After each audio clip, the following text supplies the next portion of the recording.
Good afternoon, everybody. It is Monday afternoon. I'm a little late with Monday morning update, but here it comes. At least it's a Monday. I have some scripture for you. I have one big announcement. I'll do another, and maybe talk about church just 2 seconds. And so I want to read out of what Charlie read Sunday, which was the Hebrews 1:1-4. And sometimes when you have scripture, there's just certain things that get left on the cutting floor that you didn't have time to work in with everything else and the point you were trying to get across. So I thought, I'm going to use that because I have a couple in here that I'd really like to talk about. And so let me read it and then we'll talk about it. The author of Hebrews sometimes is attributed as Paul. It's not Paul. It's too theologically different to be Paul. Barnabas is a good candidate. Tertullian said that maybe Barnabas, so I can live with that.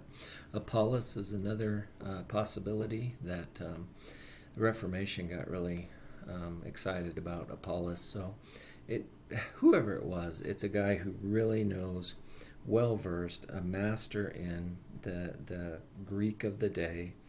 The Hebrews is written in really good Greek, and it can be really hard for us because it's really good Greek.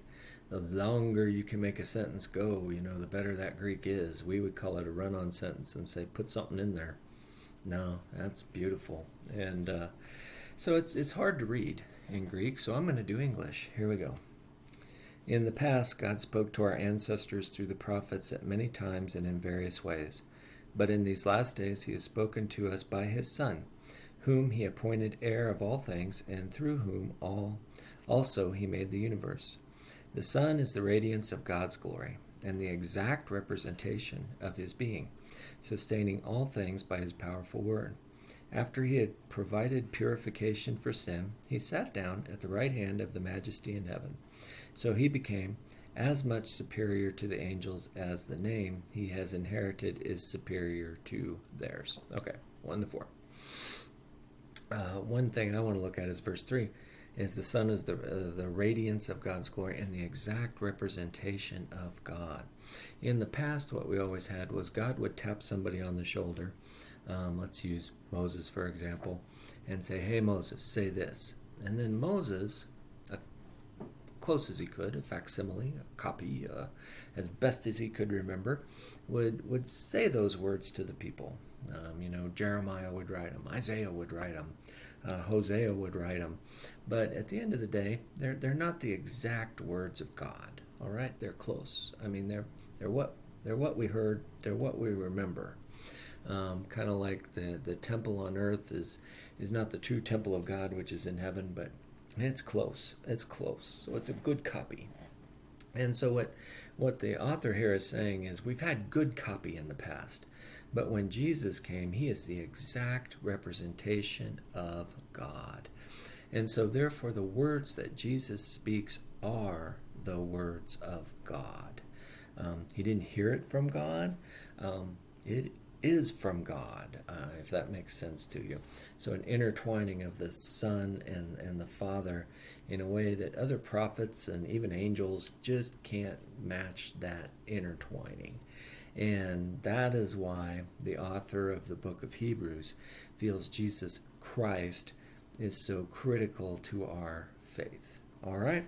So we're going to be doing more Hebrews in sermon and as the month goes by, and trying to understand a little better what this author had to say about Jesus Christ and his priestly status and things such as that. Okay? So that's what we're going to do in Hebrews, but God bless y'all. So, let's see, I gotta look here.